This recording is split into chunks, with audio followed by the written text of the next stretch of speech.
All right, welcome back. Today we are going to talk about limiting versus excess reactants. So in pretty much every chemical reaction, you're always going to end up with one reaction that runs out and that stops the reaction. So we call that the limiting reactant.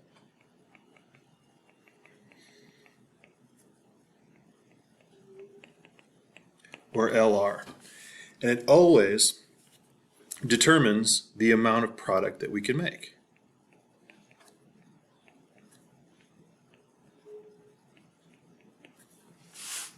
Whether it's grams or milliliters or whatever that product, whatever state that product happens to be in. So you're always going to have some leftover reactant. So the other one will always be left over, and we call that the excess reactant. So a really simple analogy is you're making sandwiches and you have, of course, these are cheese sandwiches, you have a very simple recipe. Two slices of bread plus a slice of cheese gives you a sandwich, right? That's your recipe. And if you are provided with 28 slices of bread and 11 slices of cheese, it doesn't take a lot of figuring to determine which one you're going to run out of and therefore how many sandwiches you can make, right? Because with 11 slices of cheese, you can only make 11 sandwiches, right? And because each of those 11 slices of cheese will be coupled with 2 slices of bread, you're only using 22 slices of bread out of your 28, so you're going to have 6 slices of bread left over. Very simple analogy, but this is really what's happening in a chemical reaction as well, only instead of slices of bread and slices of cheese, we're talking about moles or molecules or atoms. So let's take a look at an actual limiting reactant problem. So it says if you had 50 grams of aluminum oxide available to react with 50 grams of diphosphorus trioxide, which one would limit the reaction? Okay, so there's a couple of different ways to go about this. And first of all, we do want to make sure that we have a balanced equation, and this one is balanced. We see the coefficient of 2 there, which balances it for us. But there are a couple different ways to go about this. We know we're supposed to have a 1-to-1 ratio, so this problem could be pretty simple if I just figure out how many moles I have of each. Whichever one I have more of is going to be my excess, and whichever one I have less of is going to be my limiting. But it's not always going to be that simple, so I'm going to show you a little bit different way.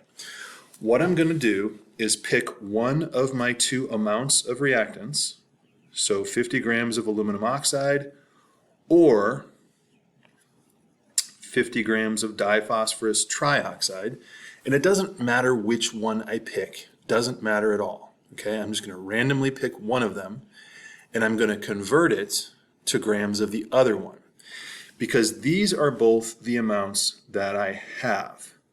This is how much is available. Just like my 28 slices of bread and 11 slices of cheese, this is how much is available to me.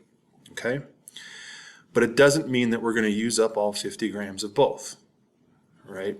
So what I'm going to do now is determine how much of one of the reactants I need to react with 50 grams of the other reactant.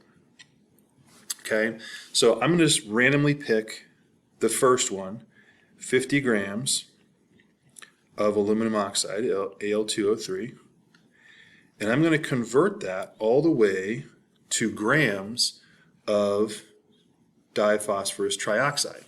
And you might be thinking, well, we already know our grams of diphosphorus trioxide. No, we know how much we have.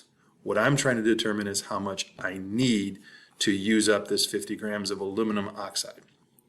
So go ahead and pause and do that right now. See if you can determine how many grams of P2O3 I would need to react with 50 grams of Al2O3.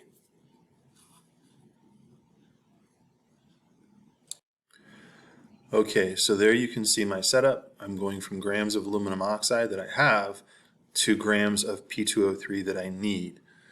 And this should give me about 53.9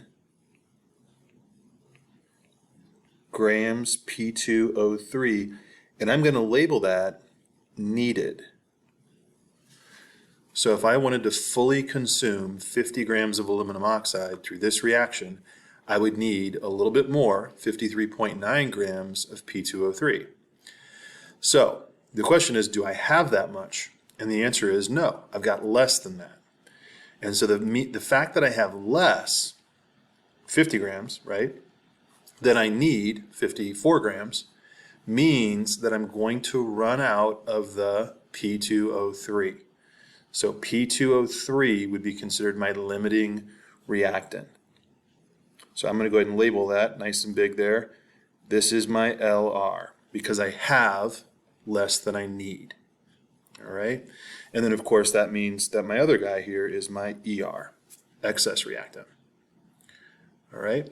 So then the next question is, based on the previous question, how many grams of aluminum phosphite, which is our product, would you expect to produce? So the important thing here is that we understand that up above our 11 sandwiches that we were able to make, that was determined by our limiting ingredient, the 11 slices of cheese, right? The fact that we had 6 slices of bread left over, like those slices of bread are just sitting there. They're not contributing to making more sandwiches. So because the slices of cheese ran out, that they were what determined that I could make 11 sandwiches. So whatever is going to run out, your limiting reactant, that's what determines how much product we can make. And that's what this question is asking. How much aluminum phosphite product can we produce? So hopefully it makes sense to you then that we are going to do another gram to gram conversion, this time going to grams of our product, aluminum phosphite, but we are starting with 50 grams of diphosphorus trioxide, our limiting reactant. Okay, so we are going to start this process with 50 grams of P2O3, and we're going to take that to grams of AlPO3. Okay. Now you might be wondering, well, why didn't I use the 53.9 grams that I just calculated? But remember, that's just how much we would need, right? That's like saying I would need, 14 slices of bread to use up 14 slices of cheese to use up 28 slices of bread.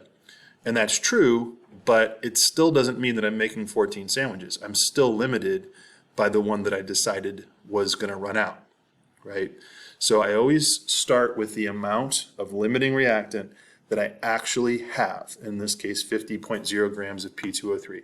So go ahead and pause and see if you can calculate your grams of aluminum phosphite.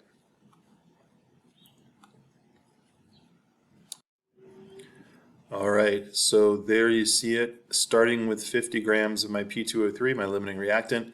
I calculated that I would need, or that I would get, 96.4 grams of AlPO3, aluminum phosphite.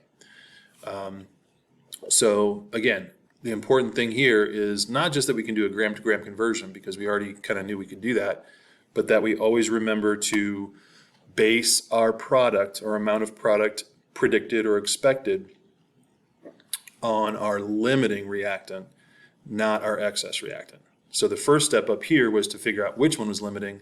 The next step was to then use that to predict our product. And this next question is actually going to be a combination of those two questions. Also, you have to come up with a balanced equation. So go ahead and pause and see if you can come up with our balanced equation. Okay, so hopefully you had this as a single replacement reaction where aluminum is replacing iron, and you get a balanced equation that looks something like that. Okay? All right, so the question is asking us for the grams of iron that would form. So our ultimate question we're trying to answer is how many grams of Fe are we going to get from this reaction? Now this time though, it's not asking us to figure out which one runs out first. It's not saying which one is the limiting reactant, but you do have to figure that out because we're giving you 113 grams of aluminum and also 279 grams of iron 3 oxide. So anytime you are given the amounts of both reactants, you will have to first decide which one runs out first before you can answer the question, how many grams of product would we expect to make? So see if you can remember from the problems, the last two problems that we did, what you would do first. Well, anytime I'm trying to figure out which one is my limiting, we said we would randomly pick one of the two amounts of reactants. And in this case, they're given to us and they have different amounts. Up above, they were both 50 grams, but that doesn't really matter.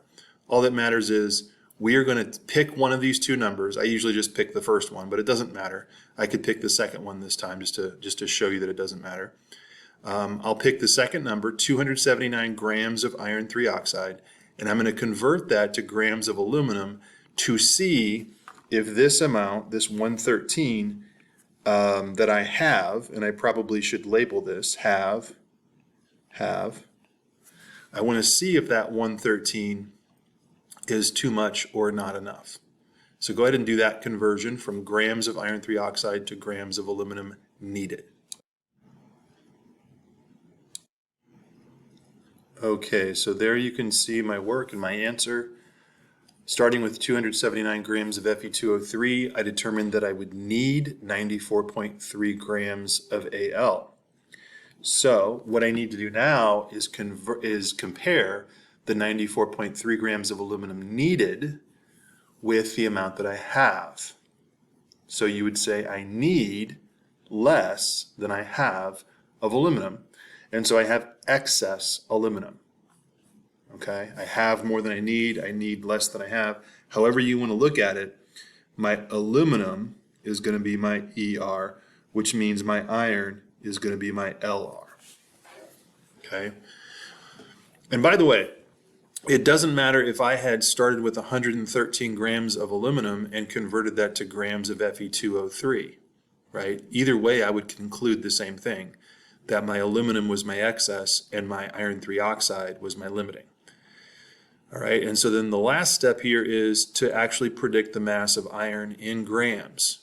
So remember, we are using the limiting to do that. So it's another gram to gram conversion, but make sure you start with the limiting reactant and take that to grams of iron.